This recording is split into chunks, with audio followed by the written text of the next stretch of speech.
Pretty sure I turned all the background noise off, Aunt Carol. So we are live and we are here with another episode of Chats with Shantla. And I have the amazing Shavela Thomas that's going to be here with me. And she is going to be talking with me about puberty, periods, and more. So she's going to share her experience. I'll share mine. And we welcome any comments in the comment section that you can just go ahead and leave, and I'll ask on your behalf. But Shavela, how are you doing this evening? How's everything I'm for good. you? How are you? I'm good. I'm good. I'm excited. I don't know why I'm so nervous, but I actually am. It's been a minute, so I think that's why. But I just want to make Okay. sure, yes. So everything's working and operating. So thank you so much for choosing to collaborate with me on a very challenging conversation that a lot of people don't feel comfortable about talking about. So when your name was dropped and mentioned, I was like, that's perfect. So we're gonna have this conversation because we have our own relationship to be able to have this conversation and share. So again, it's about Absolutely. puberty, periods, and more. Shavela, when you first got the response to me about like asking you to do this, what did you think that we'd be talking about? Like, what was your kind of like thought process on what you were getting yourself into? Really just trying to educate people, debunking myths, making it a little bit more comfortable. It's not really, sometimes those type of conversations are a little awkward, I think, with parents and, especially like sometimes it might be dads that are raising young girls. That's definitely something that's a little bit more uncharted territory, so to speak, because it's not something that they're used to or experience if they had. So just, Right. trying to help people that maybe don't really know what's going on or what questions to ask, or even I think sometimes, I guess like something that I've learned over time is that you don't know what you don't know, right? Yes. Until you start going through it. And then it's like, okay, well, this is something that I wish I would have known before. Or so just education. Absolutely. And I love that because I started talking about periods a lot more because one, periods are normal and it's like a normal function of a healthy female body. And then when I thought about, well, I came across the social cause, period poverty, and thought about how many women and girls are impacted worldwide. There's over 500 million people that are impacted every single day. And for those that don't know what period poverty is, it's the inability to afford or gain access to your essential menstrual products. And that is a harsh way of living every single month because I think people just limit it to, oh, she just can't afford them. No, it's not just she can't afford them. She may live in an area where she can't get access to them, but nobody should have to go without having the necessary essentials for their period. So when you first heard about period poverty, or when was the first time you may have ever heard about period poverty? I mean, I guess I really didn't think about it until you started talking about it. Mainly because I've never heard a lot of people talk about it, but once you said it, then I was like, okay, to me, this can bring about so many different things, right? Like, one, just the embarrassment, like, there's social media, people record things. Just I think it's an awkward time for little girls anyway, and then not knowing their body, and yeah, so I never thought about it honestly until you started collecting items for some of like for the local girls and trying to get awareness out there. I know. I can only speak for myself, but I know I was definitely a young girl who suffered from period poverty.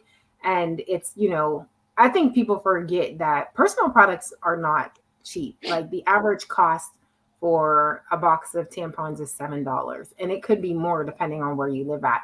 I would not want to live in the state of New York because New York is the highest state for woman or girl to have their period in. It costs so much money on top of everything else. But I just think like thank you for recognizing period poverty. But I do have a question for you. And my first question that I want to ask to get your feedback is what do you think the average age is for girls starting their period? So this was something I actually learned whenever I was starting to prepare myself because I have a young daughter. And I found out that the average age typically for African American girls is around 10. And for Caucasian, well, African American and Hispanic girls is around 10, and Hispanic girls is around 11. So about 90% of all girls will have will start their menses by the time they're about 13 and a half to 14 years old. So this is young, which I guess it kind of makes sense now whenever like what in fifth grade, whenever you first start talking about it, they're like, why are we talking about this in fifth grade? Right. Right. But that's why. It's because that's when your body starts to change and things start happening. And yeah, and your menses you typically start shortly after. Yeah. So Tiara, thank you so much for watching. And Tiara, shout out for you for mentioning Shavela to be in this conversation today. And she said 10. Wow. And what Yeah. is incredible to me is that I love the information, the facts that you were being able to share with us. But also recently, I found out 4 girls at the age of 9 had started their cycles. And I was shocked because I'm like, that's third grade. Like 2.5 years ago, they were in kindergarten, like they weren't ready for that, And how do you tell a 9-year old without scaring her that, when you see blood, you think you cut yourself or something bad happened to you, that this is a normal function of her body and not like, how do you prepare that conversation to have with a 9-year old? And then what type of information do you disclose to her? Then you got to go back probably later and have another like updated conversation because now there's other factors and elements that are, she's now facing, such as boys, and then there's sex and there's other things like that. But like what, when I think about, yes, 10 is young, but then it could also be younger than that. Like how do you think we could approach that conversation or should approach that conversation? Well, I think it's similar to like, whenever you start having conversations about, um, I guess, just girls being aware of their bodies, of safety, so to speak, around people and things of that nature. It's probably a good time to kind of start introducing some of those things because they are young. And then they see what we're doing too. So a lot of girls are still following us to the bathroom and, things of that nature. So Yeah. it might be time to actually start explaining to them whenever, and when you're starting looking for the signs, you don't necessarily have to start talking about it whenever they're 7 and 8 years old, right? But whenever you start seeing things, you start seeing breast development, you start seeing, even their hips and things start to change. If you start seeing that they're getting underarm hair, or if they're getting pubic hair, like then their menses is going to start, and those are it's time to start having those conversations.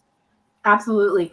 So one of the reasons I do not only for period poverty, but the mom box and the mom bags that bring awareness to period poverty is my daughter. She was the actual motivation and inspiration because when she was 10, I was like, she's going to start her cycle, most cases, start her period, and I'm not going to be there. So I prepared a bag for her to take to school. And then there were personal items that she had at home. But I had a bag and I packed it and I had that conversation with her and I kept it in the nurse's office at her school. So I told the nurse, you don't have to worry about what's in this bag. She knows she'll open it when it's necessary. But not everybody is comfortable with having this conversation. And so when you're not creating these safe spaces to have this open conversation, to be comfortable with the young lady, for her to be able to ask the question, like you said, following to the bathroom, like that was forever. Like if they weren't if my daughter wasn't Mm-hmm. in the bathroom with me, she was knocking on the door. She was underneath the crack of the door, like, Mom, are you coming? So there was no such thing as privacy. So when you said that, I forgot how much they are watching and then how we do need to Absolutely. prepare before it actually happens. So you have a daughter, and I want you to explain how you prepared your daughter and like maybe some of what you did. And then also I want to get into your own experience about what happened with you when you started your period as well. So for us, thankfully my daughter was very open with me about noticing her own changes. So when she started Mhm. noticing her changes, I was like, I actually wasn't even really 100% sure. So I actually called the gynae, who's a friend of mine, and I was like, hey, this is what's kind of going on with Akira. And she's like, okay, she's going to start soon. So I was like, okay. So I was like, Akira, we need to have a conversation. This is what's going on with your body. This is what you're going to experience. It's okay. Don't be afraid.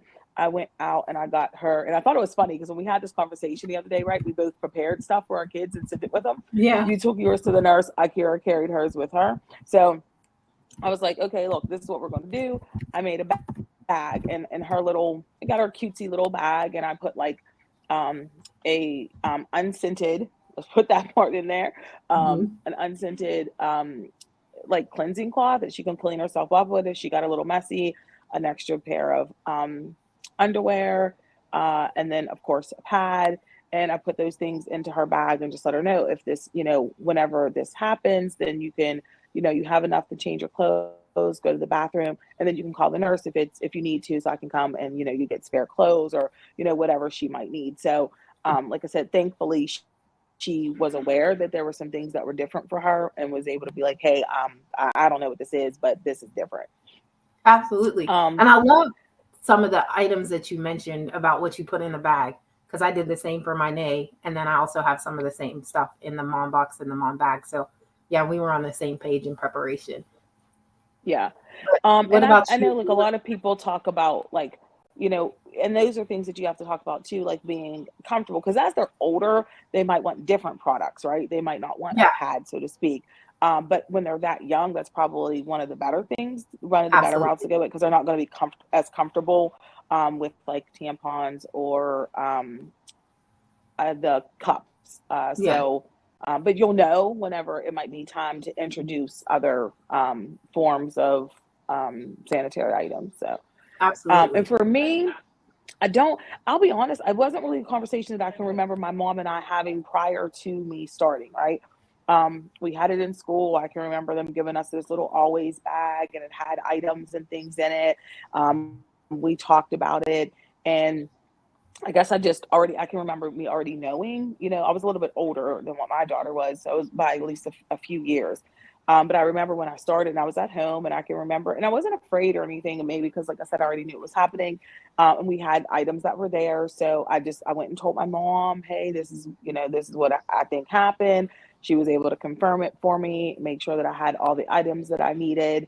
Talking about, when you're having this conversation with them, right, you can't assume that they know anything. So that's the time that you want to start talking about when to change, your Hmm. pad. If this happens, like it just can't happen for you at 8 o'clock in the morning, right? And then you go with the same one all day. Yeah, Or yeah, so, you kind of have to start having those conversations, and making sure and reiterating to them that it's nothing to be afraid of and that they're having open communication so that you have all the items that they need at home to be able to take care of themselves. absolutely. And I love how you spoke about the importance of knowing when to change your items because you want to keep yourself clean and don't get yourself prone to any types of infections because like it can happen. But I also love that you stated not everybody's ready to use a tampon.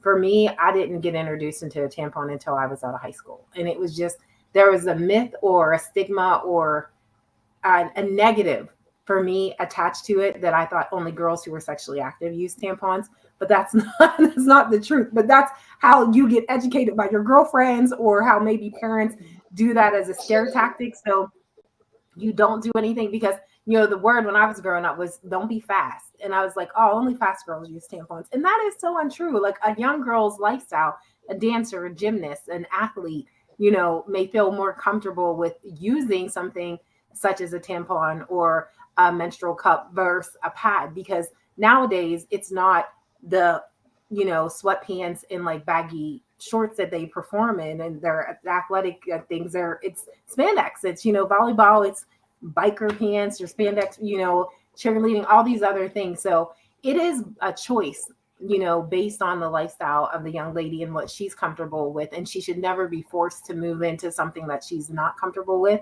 or she's afraid. So that's why it's necessary to have those type of questions that you stated to make sure they're comfortable. And when not all of us have friends that are gynecologists.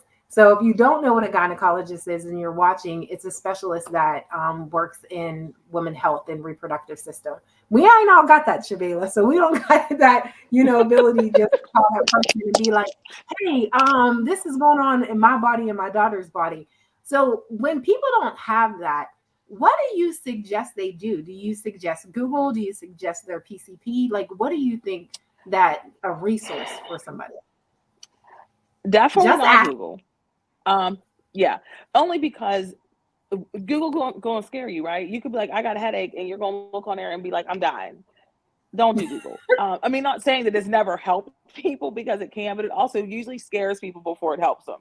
So I would Yes. suggest conversation with your PCP, and going to the gynae. Like everybody should be doing that regularly. I mean, girls don't have to go really until getting a little bit older, they're closer to being sexually active. Sometimes if they're having problems with their menses, then yeah, you need to go to the gynecologist so they can help you kind of work through some of the treatments that are there or options. Or if you don't want to, a medical treatment, some of the ways that you can kind of navigate Yeah. things more naturally. So those would be good conversations to have then. But I don't think there's anything wrong with tapping into them a little bit earlier, if you need to. But, and then after that, of course, yearly, then, just kind of checking in and saying, hey, and don't think that because your child goes to the gynecologist, they're going to get a vaginal exam, because that's not true. They Mm. don't introduce a lot of things until they're sexually active. And once your child is going, once they hit a certain age, they're asking the mom to leave the room anyway, and all that stuff stays private. So your child is able to have that conversation. So even if you don't know that they are active, they're able to have the conversation with the doctor. So I've You just definitely. I'm sorry. you just educated me because I didn't know that they don't have like a pelvic exam. Like I didn't know that. Like I No, was they under they it or can. understand. Yeah, no, they can, but you can go in and talk to them about things, and they don't have to insert speculate. Like they don't, it does not have to be invasive, just because you're going into the gynecologist. Yeah, I love that. Yeah. So Ty, thank you so much for joining and thank you for the response. And she said, yes, that the tampon myth is the same that she heard that, so much. And I think this is one that we definitely should address is that she used to sit out swimming class because she was told that tampons were too grown. Now, that's like a two-part for me. Like Yeah. one, I understand staying out at swim class because you're not using a tampon and you don't want to get in the water with a pad. But for some, the second part of that is because it's too grown, like what? Like that, but that was, however you were raised, your tradition, the culture of your family and things like that, and how it was communicated could definitely, because I heard that too, like, that's too grown. You ain't grown. Like it was something that was a normal way of describing why you don't get to use a tampon. Have you ever heard any of those Yeah. things as well? Oh yeah, for sure. And I've even had, like, I even knew guys who made some very I'm not even going to tell you the comments that they made, but negative comments towards using Mhm. tampons. And I'm like, okay, like it has nothing to do with that. It's nothing that you can feel. It's nothing sexual. It has absolutely nothing to do with what people think about. And Right. that's part of other people being ignorant to their bodies and not Yeah. understanding that, like I said, it has absolutely positively nothing to do with sexuality or, Yeah. being fast, so to speak, or being Mhm. sexually active. But you should be comfortable. Every young girl should be comfortable enough with themselves, with their body, to understand how to take care of their body. And I mean, if you have swim class and you want to use that, then you can. And that, brings up the thing: can you swim? Can you do normal things? Yes. Absolutely. And you're not going to necessarily even. A lot of people think, oh, if I get in a pool, you're going to see this like puddle of blood. That's not necessarily true either. You may not even have any at the whole time that you're in the pool. You may have a little bit, and that could be embarrassing. So I would understand where you wouldn't want to do that, but definitely don't have to stay out of the pool because you're having your menses. I agree. You can play sports, you can ride a bike, you can do a whole bunch of things. Like Do you're everything. Yeah, there is nothing that you cannot do on your cycle or your period. And I love that you say menses because that is a very technical term for using it. And you can tell you work in the medical field. But when you hear that, you hear people say cycle, you hear people say period, you hear people say menses. They even have nicknames for their cycle. Like my nickname for my cycle was George. Don't ask me why I named it a male, but it was named George. And maybe it's because it was my way of hiding instead of saying like Aunt Flo, because then everybody knows what Yeah. that is. So mine was Yeah. George. Your time of the month, Yes, exactly. There's whatever. all Yeah. kinds of different things. So we're here, which I'm Shantla Israel and I have Shavela Thomas here, and we're talking about puberty, periods, and more. And thank you so much for joining. If you have a question that you want to share with us, please put it in the comment section. I'll bring it up on the screen. We'll give our feedbacks. But we're going to give this conversation and keep going and ask different things to each other. But I definitely the creation of this series is to make sure that we have an open and safe space to talk about these things. They should not be done behind closed doors. Young girls should not be educating themselves through Google and social media and another young woman. I was gonna say, and they're friends, because yes, I don't know where these people come up with this stuff. I even think back at some of this stuff, like when I watch TV and I look at some of the shows, and I'm like, people really tell people that, like, that's yes. wow. Yeah. Yes. Because what it makes me think of is I put a reel a couple months ago where a father took his daughter to the emergency room, and it was on Grey's Anatomy because he did not know what to do when she got her period.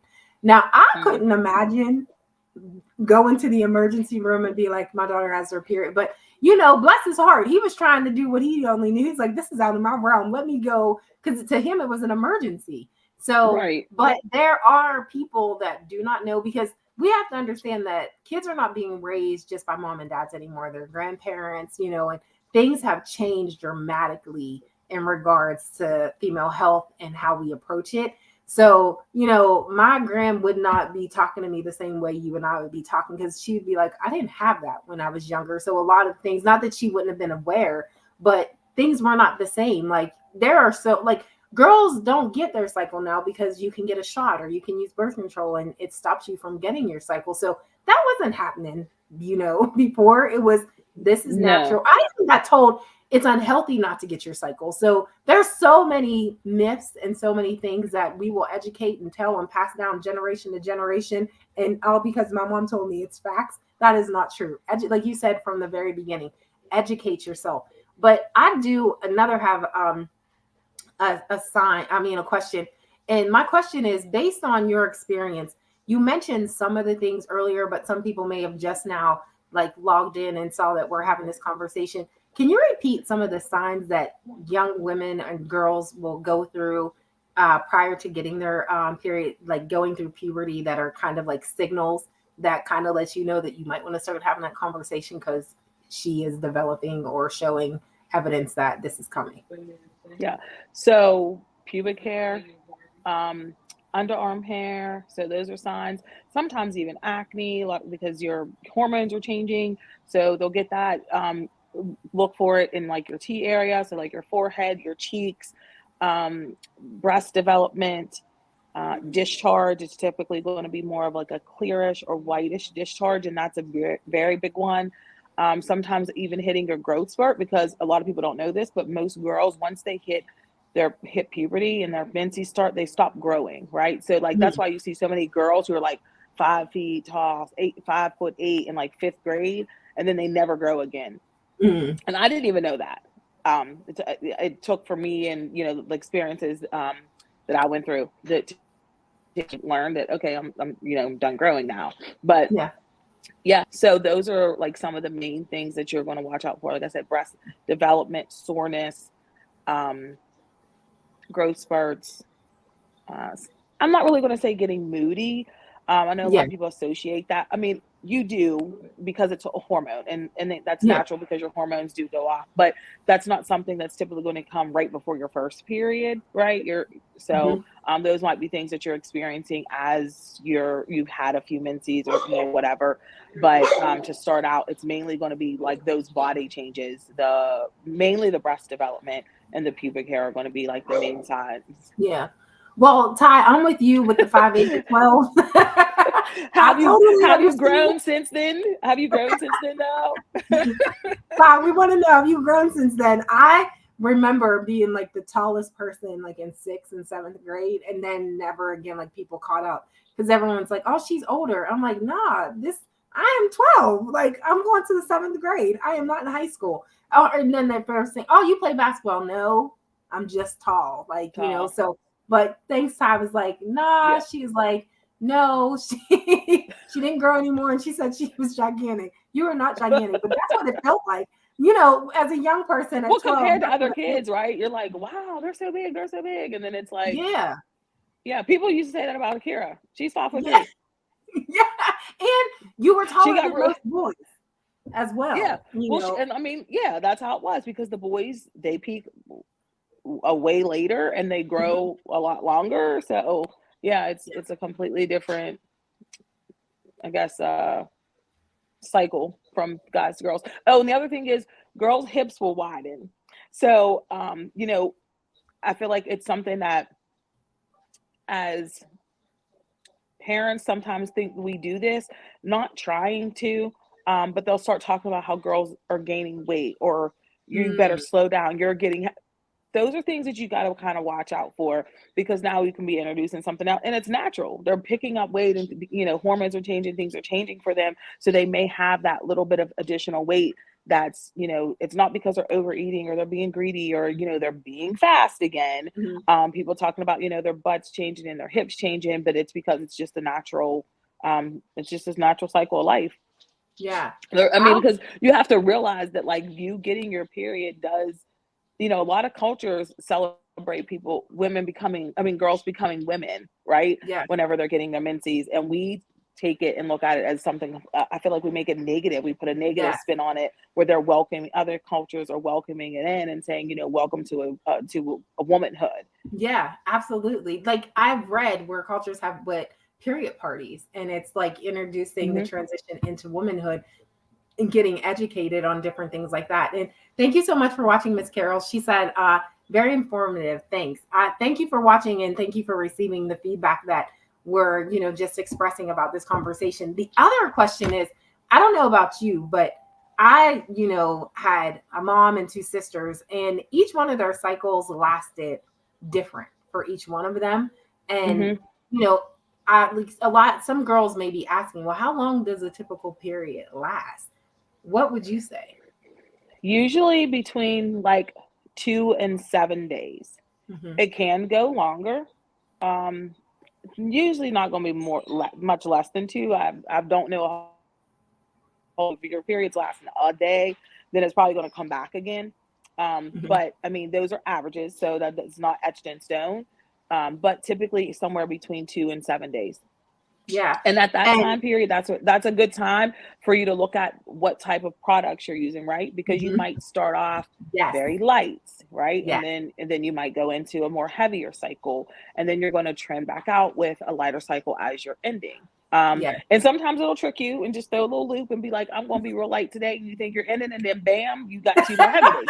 So, but you'll learn your yes, cycle as you get to know your body. And even when you think you know it, sometimes just we throw a little remix in there. But definitely watch out for your products, like what products you need to be wearing at that time. You might start off with the panty liner your first day or two, or that's how you're ending out so that you're more comfortable. And then, like I said, making sure you have enough coverage whenever you're in, like, I guess, the height of your menses. Just hmm, making sure that you have maybe a more medium to heavier flow yeah. sanitary pad. Yeah, absolutely. So for me, my experience, I had mine for 7 days, but it was very tricky. So I would have it for 4 days, stop completely on the fifth day, and start back for the sixth and seventh. And until I went to a gynecologist, which is a specialist, as Shavela said earlier, I did not know I was actually having 2 periods a month because my gynecologist said you never stop your cycle, and then it starts back up. So I was different, but later I did find out that I had female reproductive concerns and issues that probably contributed to that. So I, just like you said, it would start out light, but by the second day, girl, I thought that my life was just ending because it would be so heavy that I was like, this is not normal. And then it would go light and then do that remix and come back heavy, like, hey, I thought you thought I was gone. And then the color of your period, of the blood that you release, it's different as well. So don't be alarmed. It could be from pink to bright red to brown. So Hmm. that's also And those indications are of, all normal. Don't yeah, think that those are not, that if something's wrong if it changes. Those are all normal colors as that Shauna just stated. yeah. And for me, I used to think, again, like the normal, I read, and correct me, is that we think that we're losing a whole bunch of blood. Like this is, we can't live without that. But this is blood that your Hmm. body is releasing because it doesn't need. But I used to think like I was losing a gallon of blood every time I got my cycle. And come to find out, it's like tablespoons of like blood that It you're releasing. is. It Girl, Yeah. you could have told me that though. But some people do have a heavier menses, and some people, I mean, like you'll even see rarely some people's blood count will go down a little bit Mhm. after their menses, or some people will need iron. And it's normal, but over your cycle, it's not like you're losing even a pint of blood. Like if you go in and donate blood, you're going to give off a lot more blood donating than you would just having your normal cycle. Yes. But it So does seem Terry, like it's a lot. But go ahead. I'm sorry, I interrupted you. oh no, I Can was you hear saying it just may seem like it's a lot, but it's not. Yeah, I can hear you. me? Okay. Well, I was just saying, Terry said, hey, thank you so much for joining. And let's not just have the conversation with Will and you have a question or you have a myth. We would love to hear the myths that you heard about periods, or when was the first time you ever heard of a period, or what was that interaction that involved that, to let us know, because we do have some more questions that we're going to ask. But Destiny has a very good question. She said, I need to know why BV, which is bacterial vaginosis, is so much more common now, especially with females who aren't sexually active. I'm not a medical professional.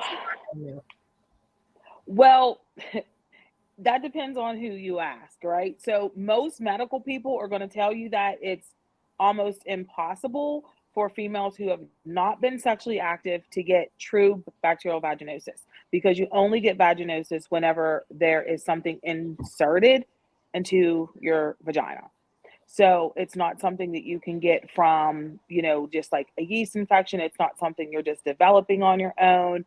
Um, and I think a lot of people's pH changes. So maybe it's a true pH change versus you truly having BV.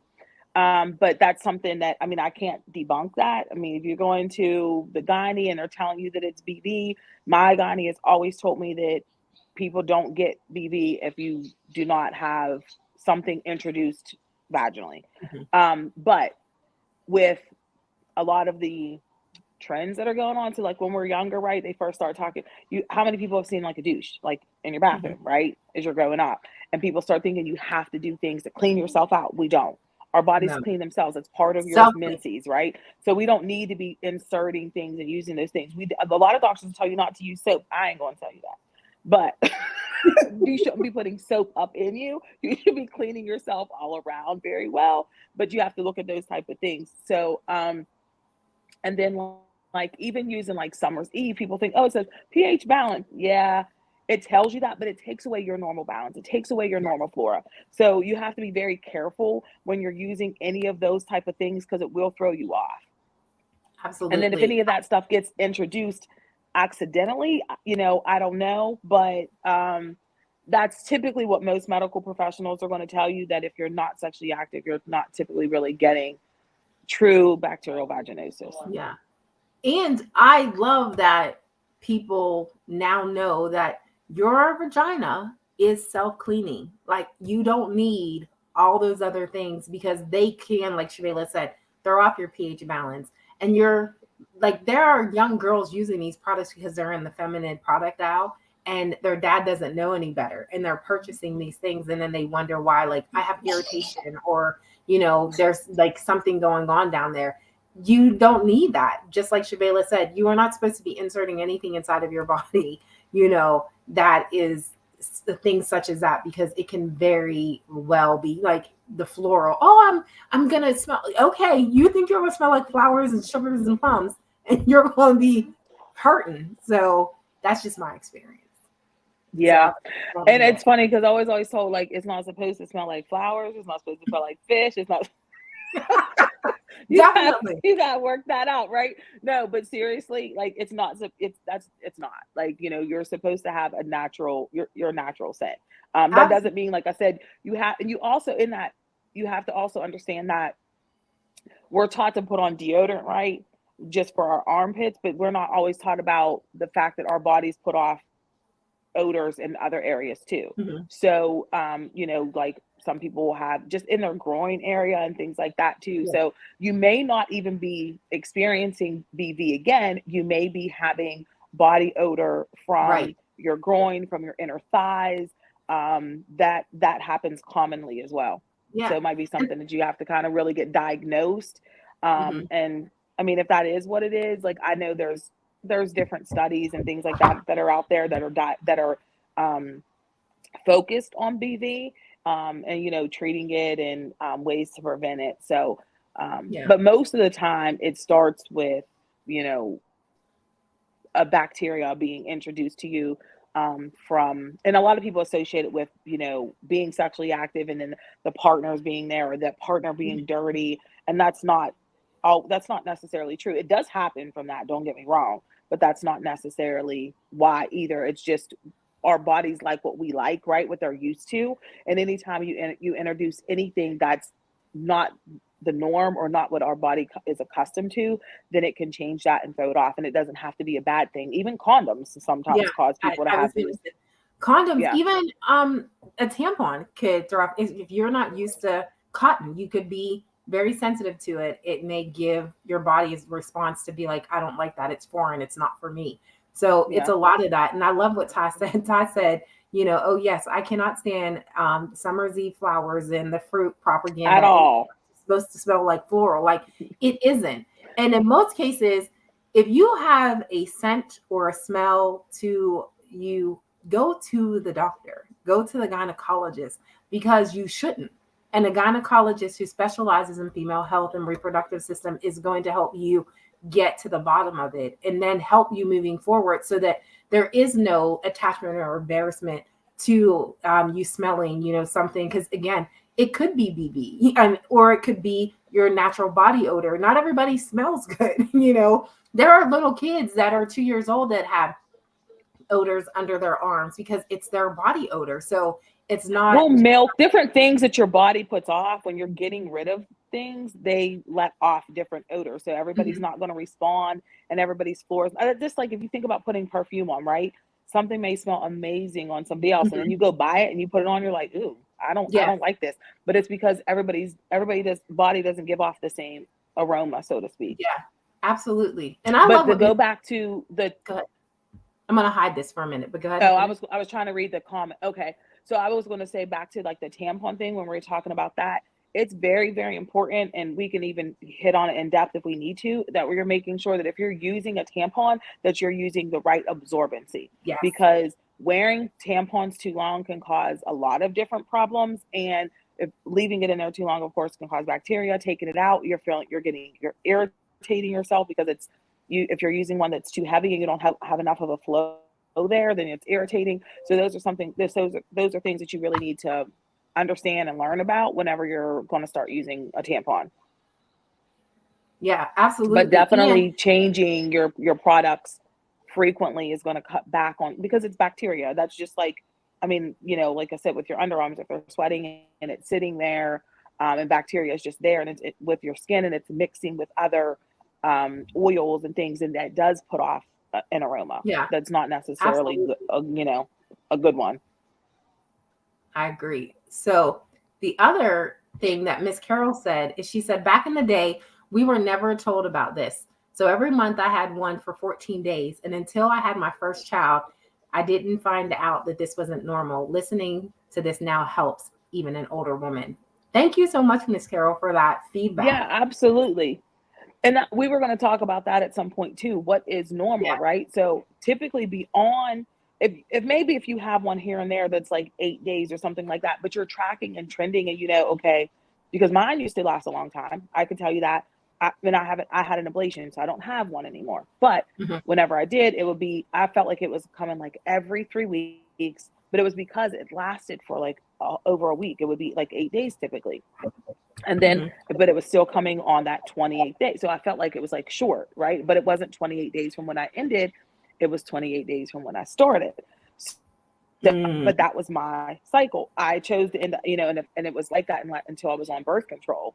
Um, and I'm not saying that everybody wants to go on birth control, because you might not. I'm not necessarily saying that hormones at a young age are good, because they can lead to other things. Sometimes it is necessary, or sometimes I shouldn't say necessary. Sometimes it's an option that you'd rather take than to not, have that additional hormonal support. But yeah, those are things that you have to look at, and any time that it's much less than that, or if you think, I mean, it's much more than that, or if you think that you're bleeding way too much, or it's always good to just go to the doctors. But a lot of people don't know what's really normal and what's not normal. Mhm. And unfortunately, in our culture, people seem to kind of wish things away, instead of really going and find out what's going on. They just go by what they were told, and they think that that's Yeah. golden. Yeah, absolutely. And like I said earlier, everything is different from, time, generation to generational, we could say every couple years there's something new or, a new discovery. So you definitely want to stay connected with a medical professional. But the other thing I want to talk about is one thing, I don't know about you, but I used to get severe cramps. And that wasn't like something that started like years later after I got my cycle. It started that I can remember like the second time I got my period. And my cramps were so bad. And, Hmm. I was like unaware of like, what to take, what I was supposed to use. And I had a condition, it was endometriosis. And as I got older, I had endometriosis and adenomyosis, which is very rare to have both. But that contributed to the heavy bleeding and the severe cramps. And there's Hmm. so much things out now, but like if a young girl has really strong period cramps or menstrual cramps, I would tell them, there is medicine out there, but there's also like natural remedies that a heating pad, different things like that that can help relieve your cramps, even exercise. But what are some of the things that if you had cramps, what would you do to relieve your the discomfort that you would feel? So I was kind of blessed in the regard. I've never had cramps. Oh, girl, Which, don't you? yeah, maybe because I had a very, very torturous, heavy, heavy flow. But no cramps for me. But heating pads, massages, exercise, Midol or Mhm. ibuprofen. Watch with younger kids giving them ibuprofen, because we know that if sometimes they have more of of a sensitivity to NSAIDs than like Tylenols. So and Tylenol's not going to help as much because you want stuff that's anti-inflammatory. But the other thing is avoiding foods that Yes. also contribute to that. So um, eating your fruits and vegetables, staying away from meats that are inflammatory, so like more of your red meats during that time period. Um, Even though people always like, I need a chocolate bar, you don't really want the caffeines and the Right. sugars.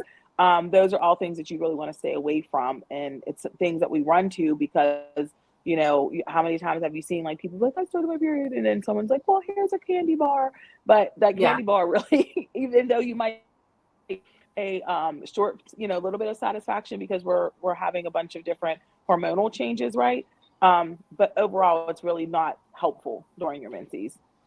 Yeah, I agree because when I found out that caffeine feeds, like you said, a lot of the pain that you Hmm. experience and other things like it fed my endometriosis in a negative way that caused me to have more pain that I was like, oh my gosh, like let me stop. I was like, oh, I'm drinking tea. Well, herbal tea because the caffeine in the regular tea was making it worse. So, my kids knew like mommy got to lay down for the next 3 days because I need to recover, You were out of so commission.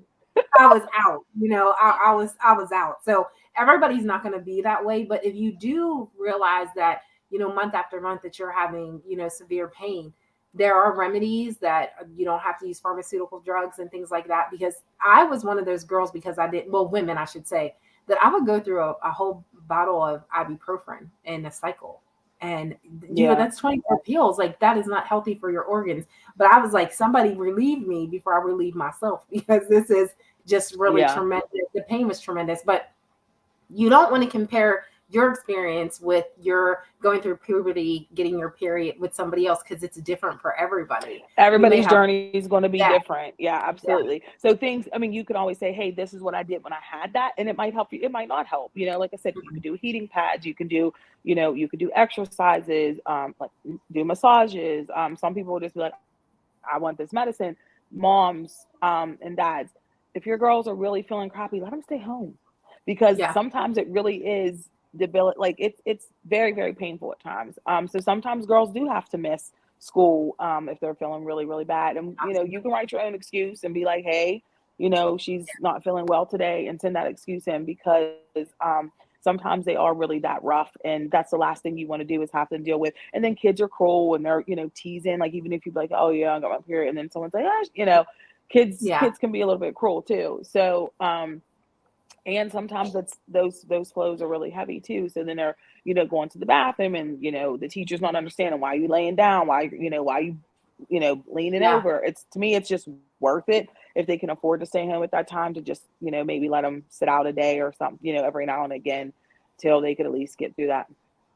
Yeah, so the audience again. So I'm here. I'm Charlotte Laser, I'm Shavela Thomas, and we're having the conversation, the candid, open, and a safe space to talk about puberty, periods, and more. And if you have a question, make sure you just put it in the comment section. I'll share it up here on the screen, and we'll give our feedback. The other thing I want to talk about is how people connect mood swings and emotional changes to periods. And they blame, like every time a woman or a girl is in a bad mood, as you said earlier, most times people will assume it's because she has her period, especially the opposite sex. Like young boys and men will be like, oh, let me stay away from her because she has PMS. First of all, you don't even know what PMS stands for in most cases. And it's different for everybody. But there is an attachment to your mood swings and emotional changes when it's coming around your period, when you're getting your monthly cycle. But it doesn't mean every time you're having a not so good day that's associated. So please stop saying that, because that's very triggering. For me, I'll keep it on the eye. It's very triggering. It was very triggering for me to think like if I was having a bad day, it's because of my period. And I'm like, I didn't even have a period. No, it's just maybe I'm I was irritated. mean a lot of times, so I would just go ahead and let people blame it on it. No, I'm kidding. But you really aren't just always in a bad mood just because you're on your period. Because, I mean, a lot of times you will have an influx of hormones, right? So when your hormones are thrown off, yeah, your emotions are going to be over the place. You might be crying more. You might be, sad.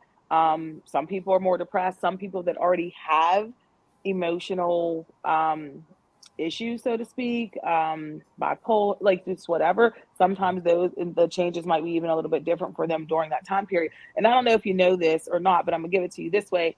Our bodies are so different and so unpredictable at times during our menses that they don't even use a lot of females in drug studies. So when the government, or not the government, when the companies are introducing new medications, or different products, right, they target them towards men, Mm-hmm. because women, we skew the numbers and the outcomes, because things change for us during our menses. So we do change. A lot of things are happening for us, but it's not always a bad thing. And it is definitely a myth that a lot of guys just say, "Oh, she's just in a bad mood." No, you just ticked me off, and you knew you was wrong, and don't try to blame it on my period. Yes. Good. That's a comment, because Ty was just like, were we going to talk about the ups and downs and the different phases that we go through? She said, men go through a full cycle in a 24-hour day. It's literally not our fault, but laughing out loud. But, at least we give you a whole month to prepare that we may be going through something. And when I would hear that, and I think the reason why I didn't like it is because, one, if my period just got done and I'm like, dang, or if it was coming, you just added to the anxious feelings that I had, knowing that I was suffer from period poverty, so I didn't have the things that I needed. So on top of that, you're saying I'm in a bad mood. I'm thinking about where I'm going to get pad, the things that I need, and am I going to make it to school, or these cramps? So you're adding on, and you have no idea what people are experiencing. So watch what you say and educate yourself. Like, we welcome men into this conversation, because how else are you going to know? Because you don't get a period unless you're in the I mean, there's definitely conversation. already anxiety and things that are coming along with what you're going through. So that, the added stress of it, I don't know, I guess just be mindful of that, or kind of be a little bit polite in that regard, that, they are going through something. And like I said, it's not always a bad thing. You don't have to make me feel bad about something I can't control. Yes, absolutely. And that's why I say periods are normal, because this is a normal function of the female body that we cannot control. And if you like the person sitting next to you, thank the period that their mother had, because that's how they got here. Because without that period, they wouldn't be here. So as much as you want to put a stigma or shame or embarrassment attached to something that is natural for our female bodies, that if you like your friend or your husband or your spouse or whatever, it's a period got them there. So let's not throw that away, that it's because the gift of a period is why we are a part of the life cycle that keeps going. Not saying that men don't have something to do with it, but I'm a female, I'm a woman, so it's all about what I bring to the table. Let me stop. But because I'll make it all about us. I like that you also talked about, and I think it's not talked about enough, is our lifestyle changes in regards to like our dietary, like what we eat and how that plays a part in our period, leading up to our period, while we're on our period, Mm-hmm. and after. I was never taught that. I was always taught like, oh, she needs something sweet, she needs something salty. I didn't even like chocolate, so don't give me a piece of chocolate. But like I just didn't crave some of the things that people talk about. But how you said like vegetables and things like that. Why do you feel that's so important? Like, what does that really do in regards to preparing your body for your period, and then possibly even helping with cramps? Well, I mean, the nutrients, one, of course, if we're eating the things that we're supposed to be eating, that's going to help us with anything that we are kind of turning over during our menses. Because I mean, people don't understand that we're shedding. We're, like that's it's our natural part, like and I guess going into like ovulation and everything else is probably a little bit too much, but there's different a lot of things that are our body that's happening in our body and that our bodies are being prepared for, which is why we have menses. Um, so making sure that we have those things, and then like I said, anti-inflammatory, like the main thing is eating things that are not going to cause us more inflammation, and we know that fruits and vegetables aren't doing that. Those are natural things, those are good for us. It's your way to still get proteins, it's your way of getting vitamin K. So some of the things that you're still needing, that's essential and helping with your menses and just um, basically just your overall health. It's better to have those things. And like I said, the caffeine, the sweets, and things like that are feeding hormones. And then whenever people are getting acne and Mhm. stuff like that, like I know you probably heard when you're growing up that people get acne because of what you eat. It's not really what you eat necessarily. It's the fact that what we eat causes certain changes, right? So yeah, people are going to easily say that, oh, it's what you eat, but it's not really necessarily what you're eating. It's what you're eating does to you. So everybody always just says, no, get away, don't drink soda, don't eat candy, but it's not just that. You have to look at Yeah. anything that has inflammatory properties that we're eating. And sometimes, like I said, it's meat. You just have to kind of know what your body's responding to, like how your body responds to foods and stuff like that, and then you'll get used to it. But those are the main reasons why you want to stay away from basically junk food, so to speak. And Yeah. other things, there's different dyes, there's different just preservatives, stuff that's in those that just aren't good for you. Yeah. But I also have a question is, I just want to hear your feedback. Why do you think there's so much shame and stigma attached to periods in our country? um I'll be honest, I've never really, I think, I guess to me it seems like it's more with younger kids and men, right? So girls will, take the opportunity to tease somebody about anything that they don't have that we do, right? Girls we're mean. That's just, and we should be empowering each other and supporting each other and trying to help each other out. It's funny because I remember I had to like tell Akira like at one time because she's like always taking extra products with her, and I'm like, why are you? She was carrying tampons, didn't even use them. Like, why do you have these? And she's like, well, like she's buying them, like, or having me pick them up. And I'm like, why are you getting this stuff? Well, there's people at school sometimes that they don't have them, and I just like to be able to give it to one of the girls if they're not able to get to one. And I'm just like, okay, like not even thinking about it, but not everybody's having that same experience. And then depending on what you've seen your friends go through, right? Or maybe something that you went through. Like I remember being somewhere and with a family member, and we were at a basketball game, and I had to call for somebody to come and to bring them change of clothes. So how embarrassing is that? It's like tie a jacket around them. You know what I mean? Like, so Mhm. trying to support, but everybody's not going to take that opportunity. And like I Yeah. said, in this day and age with social media and things like that, how quick will somebody go to snap a picture of Right. somebody's bottom that might have a stain there or record that? That's just how people are. And then with guys, they, say shit with girls not smelling well, or girls maybe not wanting to have sex at that time period. Maybe you just don't feel like cuddling right now, or I feel like a lot of that stigma comes from guys and from, like I said, other girls. And then also the whole, being fasting and some of the stigmas that come along with the tampons and things of that nature. I think it's a combination of miseducation, ignorance, Yes. and just not having anybody to kind of break the cycle of that thinking.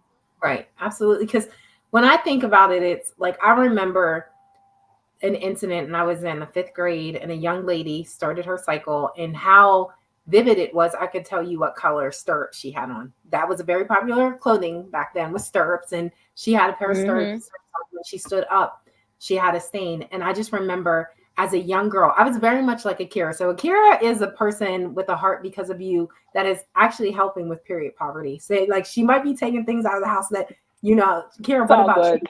She's, helping somebody else because that girl is most likely suffering from period poverty, and she's doing her best to make sure that they don't feel slighted, isolated, or unseen or heard. But I remember the young girl getting her period and taking her to the nurse. And so I Hmm. see Akira's heart and just naturally wanting her to be taken care of, because and then but it backfired on me, because when I came back to my class, it was like it's another little girl, and I just want to label her mean girl, but we can be mean and miseducated. She told everybody that the girl had started her period. Now I don't know if she was saying it to be mean, because that was young for a girl to start her period. So it might have just been like she had blood on her and didn't really know she was telling.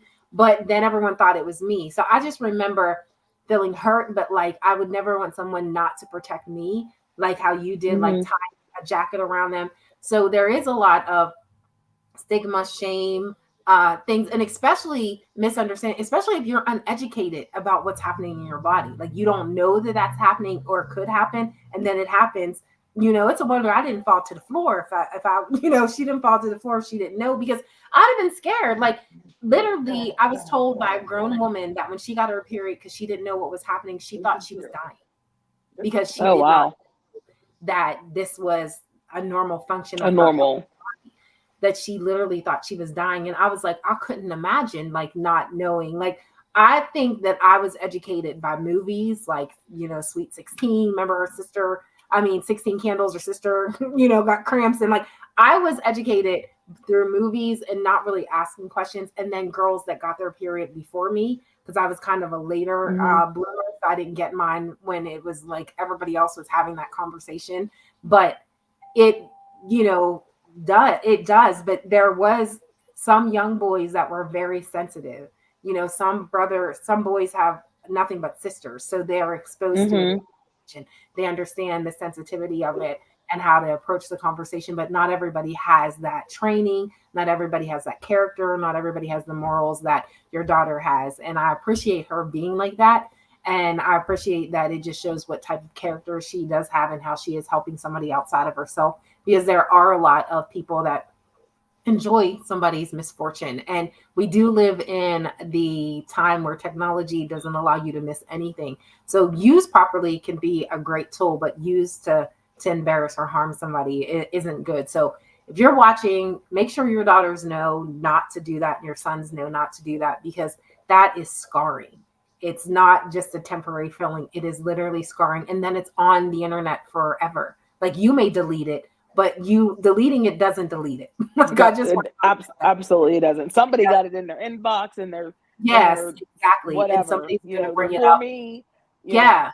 Yeah, it's something. But Yeah. I love Miss Carol because she has given us so many questions. And this, I don't have a response, but I'll give you my thoughts. She said, since the topic came up about what you eat, I haven't been able to eat seafood since I started my period. I will smell terrible and everything. She said, what do you think causes it? I'll give you the non-medical term for me. What I feel is like, for me, asparagus. If I eat asparagus, I smell like asparagus. But I just think that's my body getting rid of like the what I'm eating. Like maybe it doesn't absorb it, as well as somebody else could eat asparagus and it doesn't bother them. So I don't think it's just because of your cycle, but I'm not a medical professional. I just think, like how Shavela said, it's how your body receives things and absorbs things. And then if it doesn't absorb it, it's going to come out in your urine. It's going to come out, and things like that. So, but Shavela, what do you think? No, it is. It's kind of weird because your body does secrete things different. So a lot of people will have that happen. You will. I've heard this a lot whenever people eat seafood, that they tend to feel like they have more of a like fishy, so to speak, smell.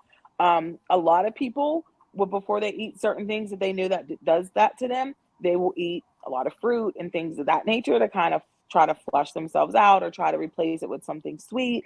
So, you can talk to a medical professional and see like, hey, is there something else that I could do? But that's not uncommon from my understanding. Yeah, it definitely isn't because, like I said, asparagus, I smell it. It's secretes differently versus something else, and I love it. So I'm gonna keep eating it. Like it is what it I is. mean, and it So may even be something that they put in the fish. Like, you know what I mean? Like, I don't know like how they're preparing it, like what preservatives are putting in, like, what's touching this food, so to speak, because let's think about from the time that it comes out of the sea, how many processes does a lot of these foods go through before they really hit our tables. Um, mm, so I definitely think it has a lot to do with it. definitely. And also, like a lot of the time, like are the products that we use, like they're not as regulated in the United States as they Mhm. are in foreign countries. Yes. Okay. So um like there are a lot of toxins that are in sanitary napkins and in Yes. like tampons, mainly sanitary napkins, because they're bleaching things out and they're using different agents to make that cotton white. Yes. So that it could even just be your skin, interacting with that. And that's why a lot of people, when they look at the amount of people who have like ovarian cancers and things like that, and why there's been so many pushes for more organic or natural feminine products, is to try to get away from that. And why you've seen a lot of, like, a few years ago, the Diva Cup became really, really Yes. popular. And I've known about it for probably about 10 years or so. I took a women's health course in college. So that's when I learned a lot about what women go through and how I knew about, like, the studies and all of the stuff. I actually wrote to Congress and tried to get them to um, change the laws about what products go into our feminine products, so that they're more safe for us. But that may have a lot to do with it too, that we're not even understanding what our skin and what our bodies are being exposed to. Yeah. Thank you so much for advocating for change because it definitely needs to happen. And I'm a big advocate for trying to get the most natural, organic products. There's so many different products out there now. She said the Diva Cup, which is a menstrual cup. There's tampons. There's, tampons that aren't as healthy. There are some that are more healthy. You need to educate yourself. There's pads, same thing, that aren't as toxic as other ones. And they also have period panties. So it is their underwear that have built-in absorption that you could up to like wearing 2 to 3 tampons. So it absorbs it and it's cost effective. So you can wash them and you can reuse them sometimes up to 100 times. So there's a lot of different things that are being introduced because there's options that people want. And I know women that make them. And when you make them, you know what you're putting in it versus what you're not. So, it's just the biggest thing is educating yourself. So as we wind down, Shavila, I just want to thank you for coming on, having this conversation with me, sharing your feedback and your experience. If you had to give some advice to a young girl who's watching, a mom who is, or a dad who's kind of uncomfortable or finds the topic of puberty periods and more a little bit challenging, or even a grandparent who's responsible for a young girl that knows that they're going to go through puberty that's not ready, what type of advice would you give them? So I'm going to give you an opportunity to share last words in regards to Um, that. Watch for signs. Try to be someone that they feel like there is, they can come to. Try to be non-judgmental about things, so they can always have the open conversation, so that they know if there is something wrong, that they're not afraid to come to you. It might be something that you can't handle, and it's okay with saying, you know what, I'm not really sure, but we're going to work this out. Like, let me call the doctor for you, whether it's the PCP or whether it's the specialist. But make sure that they just know that they have that person to come to. There's nothing wrong, dads, with going to the store and getting the hygiene products, call the mom, call the sister, call whoever you need to call to find out what things that they need so that they're feeling comfortable with it. And the one thing that I wanted to tell a lot of the girls, because we talked about with sports, is I encourage, if you can, parents, get panty girls for girls who play sports that are not ready to use tampons, because when they're Yeah. using pads, it helps to really secure everything in place, and kind of suck, that suck things in, and it gets a little bit more comfortable to them too with like periods and things like, I mean, with the Mm. cramping. So, but yeah, just be open, just be willing to listen and talk, and just have open dialogue. Absolutely. And what I would say is that empowerment has no boundaries, but period poverty does. So remember that, you don't want to make somebody feel indifferent, because period poverty happens to a lot more girls than we know. And as Shabela said, periods are normal and they need to have a trustworthy source that they can come to. And we want to make sure that we keep this line of communication going. So Shabela, again, thank you so much for joining. Thank you for having me. I'm so happy. And if you're someone watching and you feel like you have some feedback that you want to join with me on Chats with Shantla in regards to talking about puberty, periods, and more, please contact me. I would love to have a male's perspective on the show and get their feedback. But Shabela, thank you so much for kicking this off in this series, and I look forward to doing it again. Thanks, Shabela, and thanks everybody for Thank watching. Have you. a great Thanks, evening. everyone. Have a good night. Bye.